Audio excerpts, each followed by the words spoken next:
2025 should be another strong year for new roller coasters. Per RCDB, there are 170 roller coasters scheduled to open this year. This includes multiple tilt coasters from Vekoma and some innovative launch coasters. In this video, I will rank my most anticipated roller coasters worldwide in 2025. I am only going to include attractions I suspect will open in 2025. I've been burned in past years including coasters of both Codaland and Six Flags Qiddiya, but I think this is finally the year that they both open. One notable ride that I do not trust to open in 2025 is Transformers, the world's first S&S Access coaster. I am really excited for this model though, and cannot wait to see it open. Number 25, Georgia Gold Rusher at Six Flags Over Georgia. This is the prototype Intamin Ultra Surf, which is a supersized version of their half-pipe coasters. The layout is simple, but action-packed. You have two large spikes with weightlessness. The bunny hill in the middle should offer some sweet airtime, and the spinning seat should add a degree of unpredictability to the experience. Number 24, Big Bad Wolf, The Wolf's Revenge at Busch Gardens, Williamsburg. This is the spiritual successor to the former beloved Aero suspended coaster. This is a B&M family invert with several elements from the original: two lift hills, a terrain-hugging layout, and some themed buildings you whiz past. I will miss the swinging seats of the original, but this will be a strong supporting coaster for the park. Number 23, Quantum Accelerator at Six Flags New England. This is a dual-launch straddle coaster from Intamin. The motorbike-style seating creates a wonderful sense of speed. Then, despite occupying a small plot of land, this coaster packs in over 3,000 feet of track. The layout is a never-ending series of twists and turns. This is a much-needed launch coaster for this park, and those tire-propelled launches should have solid punch. Number 22, Curse of the Werewolf at Universal Epic Universe. This is a family spinning coaster from Mach. This is an underrated model, and this could be one of the better ones. It is plussed by some light theming, and it incorporates launches. The only con with this one is that it'll be tricky to get a crazy spin. Due to the single rider line, vehicles will always be fully loaded. It'll be much harder to get an off-balanced ride. Number 21, Hiccup's Wing Gliders at Universal Epic Universe. This is another launched family coaster. This one from Intamin. It is a dynamic layout winding its way around How to Train Your Dragon area. I've heard the launches have more power than you may expect, and then the ride mixes in pinches of forces along the way. This is a ride where the visuals are the highlight. Number 20, Minecart Madness at Universal Epic Universe. This is a unique boom coaster, just like the one that came to Universal Japan in 2024. The vehicle travels along a hidden track, so the track you see is just for show. This creates the illusion you jump the track at several points. This sounds really cool. The coaster elements appear mild as the visuals drive the experience. Number 19, Hot Wheels Twin Mill Racer at Mattel Adventure Park. We are finally getting the second Hyper GTX from Chance, but this one will be nothing like the original. Whereas Lightning Run was all about ejector airtime, this coaster will have a launch, 4 inversions, and some sharp twists. There are 2 large loops that could offer good force. Then the corkscrews are tight and should be super whippy. Number 18, Palindrome at Codaland. This Gerstlauer Infinity coaster reminds me of Mystic. It is a very unique shuttle coaster. The twisting first drop should offer a powerful combination of ejector airtime and laterals.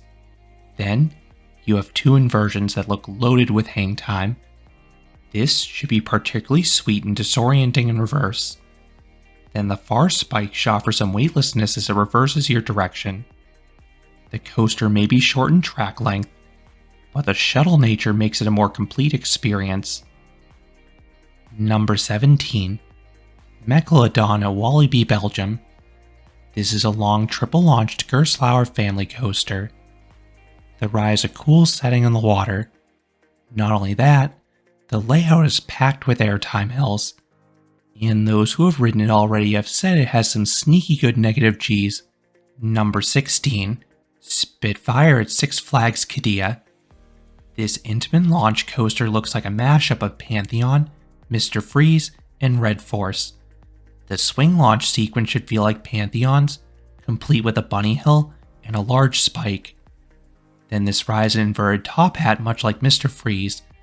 Depending on the speed, it could offer some incredible hang time. Then you quickly jump into the brakes, getting some more airtime. Number 15. Flash Vertical Velocity at Six Flags Great Adventure. America's first Vekoma Super Boomerang dabbles in a bit of everything. There are multiple launches, there are 2 spikes with some weightlessness, there are some inversions offering world-class hang time, particularly the stall. Then there are some airtime moments mixed in as well.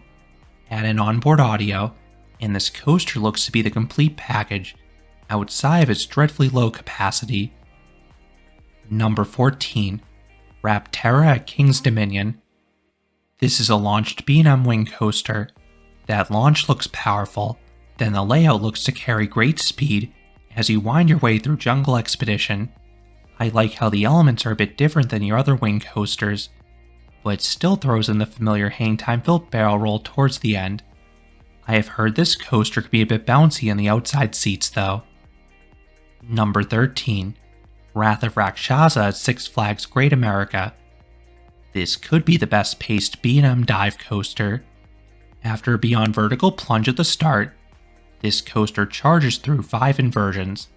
Several look to have substantial speed, so they should be whippier than usual for the genre. Then this coaster culminates in a tight helix that should offer good positive Gs. I just hope it tracks more smoothly than Iron Menace did. Number 12. Fire Runner at Lost Island.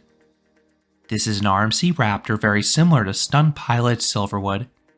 While that one could not match the intensity of the original Raptors, Fire Runner is an even longer train with 12 cars, so that could make the experience wilder. On Stunt Pilot, there are 3 epic airtime moments: the first drop in the back, the S-hill in all rows, and the mid-drop and back. The rest of the layout fluidly rips through twists, turns, and inversions. Number 11. Wiener Looping at Wiener Prater. This is a tightly wound mock Big Dipper. The steep first drop and subsequent speed hills should offer powerful airtime. Then the inversions look to have incredible hang time. The finale doesn't look too wild, but the reason this coaster places so highly is because the back row faces backwards. The first half should offer some crazy forces in that orientation. Number 10. Furico at Aqua Show. This is a super compact launch coaster for Mach. It looks like their version of Gale Force. The swing launch sequence probably will not be too intense, but the first hill should offer crazy airtime, and the subsequent mix of inversions looks amazing, particularly that triple inversion at the very end. That should offer a mix of hang time and laterals. Number 9. Helios at Fantasiana. This is yet another coaster for Mach, and it has some funky elements. The outer bank looks cartoonish with its banking.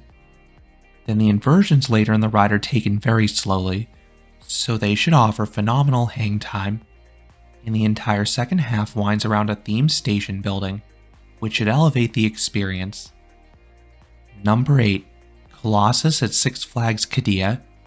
This is a GCI hybrid coaster that is advertised as having a record 30 airtime moments. That is mighty impressive considering it has just 2,600 feet or 800 meters of track. I suspect it'll be a lot of quick bursts, but the quantity is tantalizing. I just hope the Infinity Flyer trains do not inhibit the airtime. The lap bars on Zambezi Zinger could get super tight by the end.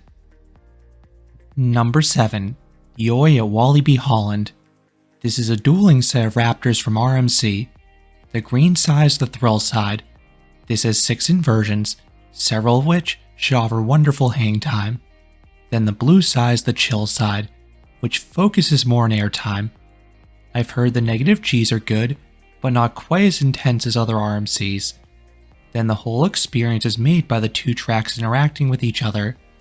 We've seen how cool an RMC is when it duels, but unlike Twisted Colossus, this one does it every cycle. Number 6. Alpenfury at Canada's Wonderland. This is a multi-launch coaster from Premier. The launch and inversions through Wonder Mountain should be a spectacle. Then, you have an inversion-heavy layout. This coaster ties the North American record with 9 inversions. Quite a few have funky profiling. Then the return run features a series of barrel rolls that should offer some great hang time and laterals, given the high speeds. Number 5. Circuit Breaker at Codaland. This is a next-generation Vekoma tilt coaster. I am intrigued to finally experience a tilt track on this scale. It should be a freaky and forceful experience. This is followed by a well-rounded and dynamic layout with 4 inversions and a handful of airtime hills. Number 4. Siren's Curse at Cedar Point. This is yet another Vekoma tilt coaster.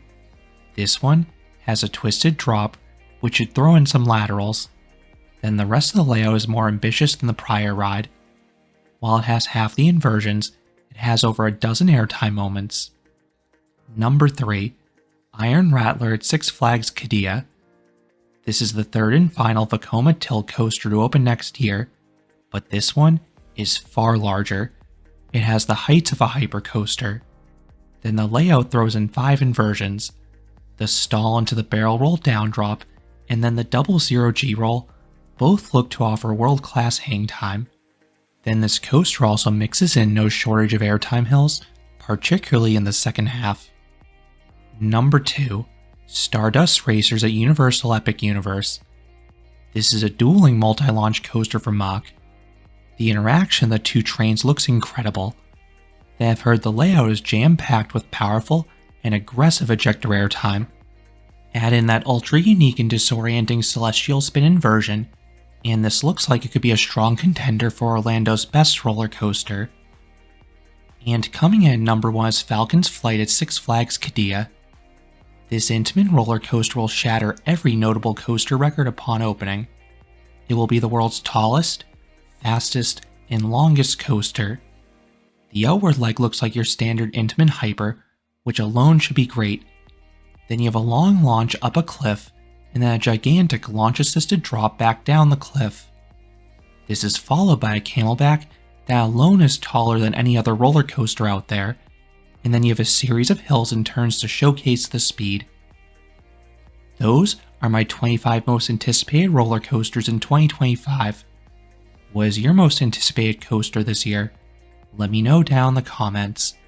If you enjoyed this countdown, I would appreciate it if you gave this video a like, and you consider subscribing, because there'll be a lot more roller coaster and amusement park videos here at Canopy Coaster. Thanks for watching.